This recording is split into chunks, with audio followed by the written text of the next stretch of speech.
Welcome to Aging Well, Loretto's podcast dedicated to empowering families with the tools, resources, and support you need to help your loved one age well. I'm Julie Sheedy, the Chief Marketing and Engagement Officer for Loretto, and your host for this informative program that brings together our experts in aging care to talk about some of the most common topics and questions we're asked on all aspects of caring for adults as they age. I'm looking forward to our guest today talking about a really common challenge that many face, which is talking to a parent about giving up their car keys. Let's dig in.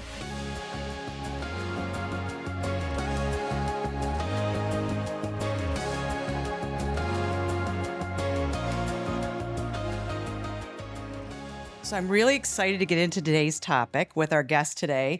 It is a topic that we hear a lot about, which is what to do when a parent really shouldn't be driving any longer.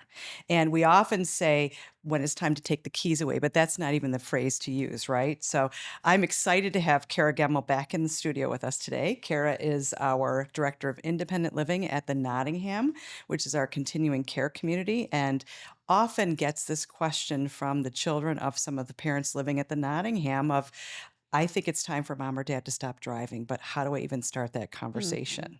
So welcome, Kara. Glad to have you back. Thank you so much. I'm so glad to be here. And it's so ironic because I just had this conversation this week. It feels like it comes up all the time and it is so emotionally loaded. So if I can share any wisdom, I would be thrilled. Well, I'm glad to have you, and I'm sure our listeners are because I could ask this question too.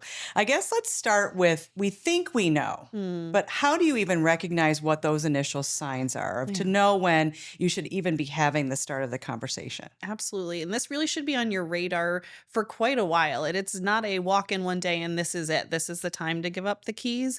So, really, you start tuning into what are you hearing mom or dad say? Are they making comments about, I think it's time for me to stop driving at night, or I'm not comfortable when it's rainy out, or oh my gosh, I'm avoiding the highways because of all the traffic or construction. So, as you start hearing that kind of statement, that's your cue to maybe lean in a little bit, start asking them clarifying questions, and kind of they open the door. So take that opportunity to step in. It's riding with your parents. When is the last time you rode in the car with your loved one as the passenger? And how did you feel during that experience? That's so true. Actually, I'll tell you, even the grandkids are always a good source, right? I used to hear that from Absolutely. my children. It's like, Mom, Grandma went over the curb. So I think that's a great point, is kind of those observations. Absolutely. I think my son has helped to key me into a couple things before too. And then it's looking at the car. Like when you're visiting mom, or is the car in the same exact spot that it has been in for the last few weeks? Is she not taking it out on the road at all? Or, oh, there's a new dent, a new ding, a new scratch. Like that's a cue to, what's different here? It's a Like, great point. So mhm. now, okay, so now you've noticed this, right? So I've Mhm. got the call from the grandkids that, okay, grandma was kind of weaving a little bit or driving really slow, or I think it's that time. How do you even start to have that conversation? One of the things I know you've said to me is that we have to remember that this is a real sense of independence for an adult, Mhm. and it's like taking away that last autonomy. So keeping Absolutely. that in mind, I think, is really important. Absolutely. So having empathy when you go into the conversation is key. The car, whether it sits in the driveway and never moves or if it's used every day, it is a symbol of independence and control. It's something that we often take for granted too, that we have that freedom to use.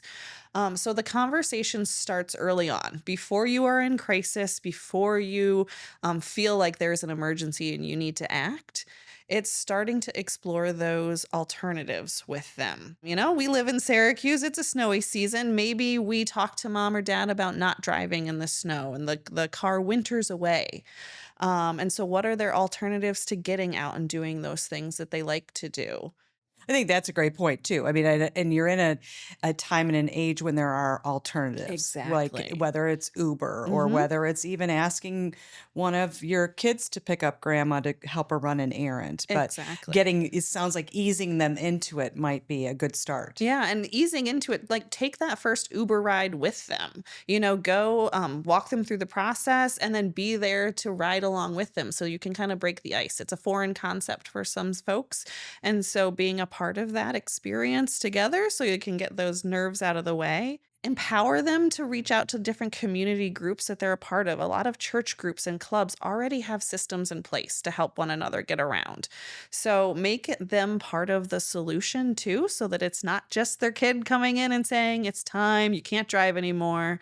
Really get their buy in to finding different ways to handle it. I like that, and I hadn't thought about that one because I think sometimes they are inherently nervous, especially Mhm. as they get older, if they can't see as well, or like you said, don't want to drive at night. But I don't want to have to admit to that, right? Mhm. So, how do you help them think about other sources, whether it's their church group or their Mhm. friends that they can carpool together with? Mhm. Absolutely. Interesting. Yeah. And that's really where your approach and where you think how, like, what angle to take with your parent really or your loved one comes into play. I know that some of the residents and families I've worked with, and even my own father, are so data driven. So when I talk to my dad, I might think about the fact that you're paying this much a month for your car payment and you're paying an additional amount for the insurance. So let's think about if we give up those expenses, Dad, what else could we invest that money into? Or how could we use that money for something you enjoy or to keep getting you to these things, but you're no longer responsible for that payment? I do like that because I often hear that financial piece Hmm. kind of flips the script, right? You're not just taking something away. It's kind of Hmm. what else could we be doing as an alternative instead? Absolutely. I like that. Now, okay, so now you're in this scenario and you've got some that are willing, some that are not, and I know that you've spoken about tools that are out there that are third parties, similar to data driven, but Hmm. there's other independent perspectives you can introduce that Yeah. might help with the scenario. Absolutely. And if you can pull in a medical professional, sometimes that's what your loved one needs to hear. There's a neutral third party outside of the emotionally charged family dynamic. Right. So in New York State, we have a program where the primary care physician can make a referral to the DMV and say, Hmm. I have a concern, whether it be on diagnosis or based on observed behavior. The physician can introduce that topic to your loved one and then actually submit a form that requires them to go through, it could be an eye exam, could be Huh. retaking the written exam for your learner's permit, all the way up to retaking the driver's test.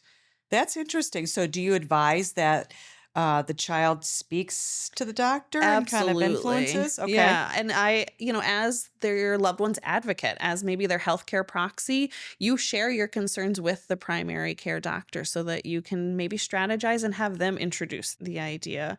And even if it's not you have an immediate concern and you need an immediate resolution, have the physician start the conversation. I like that because I think that gives you an independent voice. Yeah. And again, what I find often is parents trust their physician. Hmm. So they're not going to listen to their daughter, but they're going to listen to their physician that's saying, you know what, this might not be the safest thing for you anymore. Hmm.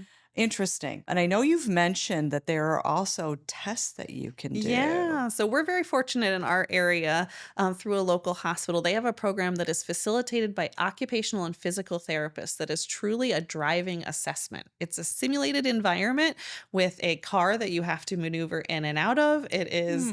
a virtual reality experience of driving and reacting and reaction speed.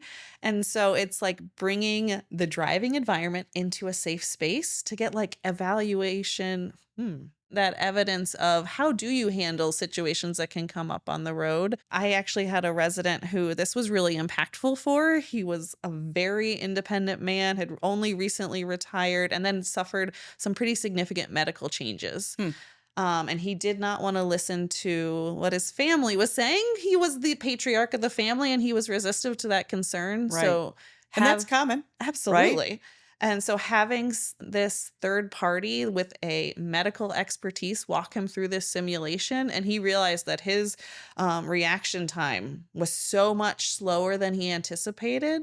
And so, the concern really was driven home for him like, what could happen, even though he felt confident until he saw this information. So how do you get somebody referred to that? Is Yeah, that's another conversation with the primary care. They can make a referral for you to have an occupational physical therapy consultation or to a clinical program like this. That's awesome. And we Yeah. could share information like that Hmm. with our viewers. Hmm. Anything else that's kind of just your words of advice or things that you feel like have worked the best in the conversations with people having to deal with this Yeah. scenario? I think if there are opportunities where the car can be used in a different way to benefit someone else. So I've had a lot of success with families talking about, mom, this granddaughter's home for the summer. Could she borrow the car for these 3 months? And let's try. It'll be a good experience for you to see what it's like to not have a car for this time, but also it really helps your grandchild. Sometimes that dynamic makes them feel empowered that they're contributing and they're helping, but at the same time, they know the car is around because a lot of times it's just that safety Yeah. net of I knowing I what it love is. that. That tip worked for me. And I think the other piece of that that worked with us is, at any time she can come and pick you up and take you Mhm, places or bring the mhm. car for you to use. Yeah, But so they kind of still know that it's an option, yeah, but that comfort or that reassurance that they've also done something yeah. for one of the kids that they love. Yeah. And this is as much for your loved one as it is for you as you explore these options and have the conversation. It's about finding that balance that works for both of you, for everyone involved. Because if you don't explore all the alternatives and empower them to know what resources they have, you are going to end up on call as a taxi service. That's a great point, great point.